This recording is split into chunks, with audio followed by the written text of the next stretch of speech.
ویسے آپ کو میں اس سے پہلے کہ وہابی آپ کو کیوں کہا جاتا ہے؟ ہاں ہمیں وہابیوں کہا جاتا ہے، ہم ویسے اپنے آپ وہابی نہیں کہتے، پہلی بات تو یہ بتاؤں۔ دین کے معاملے میں، اور آپ نہ مانیں تو یہ آپ کی مرضی ہے، دین کے معاملے میں انجینئر محمد علی مرزا اور ابتسام الہی ظہیر 95% متفق ہیں۔ جو اہل حدیث کا عقیدہ توحید ہے، اس کی میں بار بار ان کے منہ سے تعریف سنتے دیکھتا ہوں، قرآن، رسول اور توحید۔ 95% مجھے لگتا ہے کہ آپ دونوں متفق ہیں۔ عقائد کے اندر کئی مقامات آپ نے متفق کیا، لیکن ہم 95% متفق نہیں ہیں۔ کتنے فیصد ہوں گے؟ میں یہ سمجھتا ہوں کہ وہ کئی ایسے کام کرتا ہے جن سے مجھے شدید اختلاف ہے۔ میری رائے تو درجنوں ویڈیوز میں ریکارڈ ہے، میں اہل حدیث کے منہج کو 24 کیرٹ سونا سمجھتا ہوں۔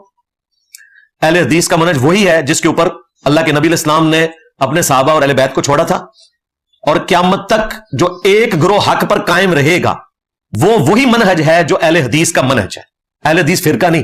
ہاں، یہ ذہن میں رکھیے گا۔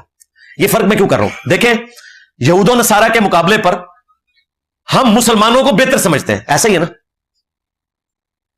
اس وجہ سے نہیں کہ انہوں نے نام کا ٹائٹل لگایا ہوا ہے، اس وجہ سے کہ اسلام ایک سچا دین ہے۔ مسلمان جھوٹے بھی ہیں، مسلمان بدکار بھی ہیں، مسلمان اپنے دین کے دشمن بھی ہوئے ہیں، اپنے دین کے باغی بھی ہیں، پھر بھی ہم مسلمانوں کو یہود و نصارہ سے بہتر سمجھتے ہیں اس اعتبار سے کہ یہ اسلام کے ماننے والے ہیں۔ اس کا قطعاً کوئی یہ رزلٹ نہ نکالے کہ مسلمانوں کے کرتوتوں کو ہم درست سمجھ رہے ہوتے ہیں، ہم اسلام کی وجہ سے ان سے محبت کرتے ہیں۔ اہل حدیث کو میں بہتر سمجھتا ہوں ان کے منہج کی وجہ سے، ان کے کرتوتوں کی وجہ سے نہیں، ان کی فرقہ واریت کی وجہ سے نہیں، آج دے ہو گئی وابی وابی یہ نعرے لگانے کی وجہ سے نہیں۔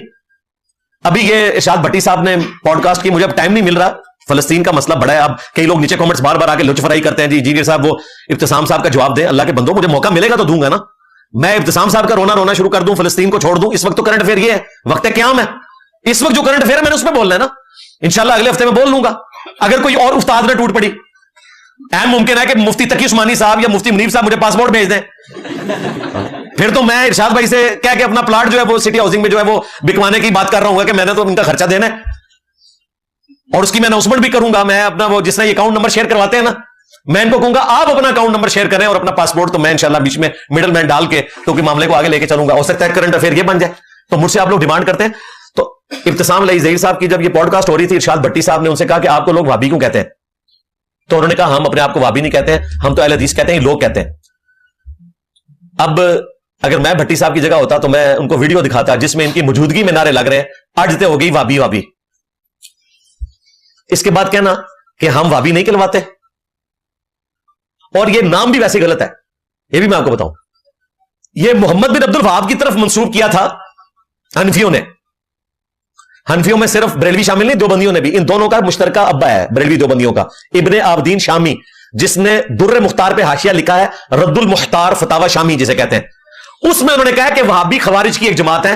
وہابی وہ کہتا تھا، اور انہوں نے کہا کہ محمد بن عبد الوہاب کی شوکت اللہ نے توڑ دی، اللہ نے ان کو ذلیل و خوار کیا، انہوں نے حرمین پہ قبضہ کیا تھا، اللہ نے قبضہ چھڑوا دیا۔ اب ابن عابدین شامی تو مر کے اپنے بزرگوں کے پاس پہنچ گیا، اسے پتہ ہی نہیں تھا کہ بعد میں سعودی حکومت بن گئی وہاں پہ، جو آج تک قائم ہے۔ توحید کے حوالے سے اللہ تعالیٰ اسے قائم و دائم رکھے، جو باقی غلطیاں ہیں وہ دور کرے، آمین۔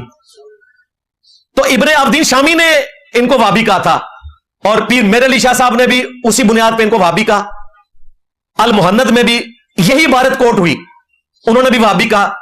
اعلی حضرت نے بھی اسی بنیاد پہ وہابی کہا۔ جال حق میں مفتی احمد یار خان نعیمی بریلوی نے بھی یہی فتاوی شامی کی عبارت کوٹ کر کے ان کو وہابی کہا، حالانکہ یہ نسبت غلط دی ہے۔ وہ جو محمد بن عبد الوہاب تھے ان کا نام تو محمد تھا، عبد الوہاب تو ان کا نام ہی نہیں تھا، تو محمد ہی کہنا چاہیے تھا اگر ان کی نسبت کی وجہ سے کہتے ہیں۔ عبد الوہاب تو ان کے ابے کا نام تھا جو صوفی تھا، کٹر وہ مشرک ٹائپ بندہ تھا عبد الوہاب۔ تو وہابی تو خود صوفی ہیں، بیسیکلی بریلوی دیوبندی وہابی ہے۔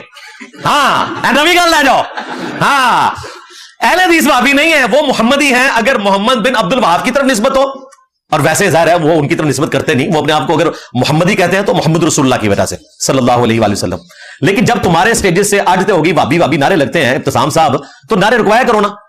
میرے اسٹوڈنٹس میں سے ایک دو بندوں نے بات کی نا کہ میں علمی کتابی ہوا، تو میں نے اس اسٹیج سے کہا کہ علمی کتابی فرقے پہ اللہ کی لعنت، کہ تم علمی کتابی کو فرقہ بنا کے پیش کر رہے ہو۔ یہ تو ایک سلوگن کی بات تھی، ہم مسلم ہیں، کوئی مسلم علمی کتابی نہیں ہے، وہ ایک شعر تھا، ایک رجز تھا جس کا اظہار تھا کہ ہم علم اور کتاب کی بنیاد کے اوپر اسلام کو فالو کرتے ہیں، کسی فرقے کا نام نہیں تھا۔ اب ان کو بھی چاہیے کہ وہابی فرقے میں لعنت،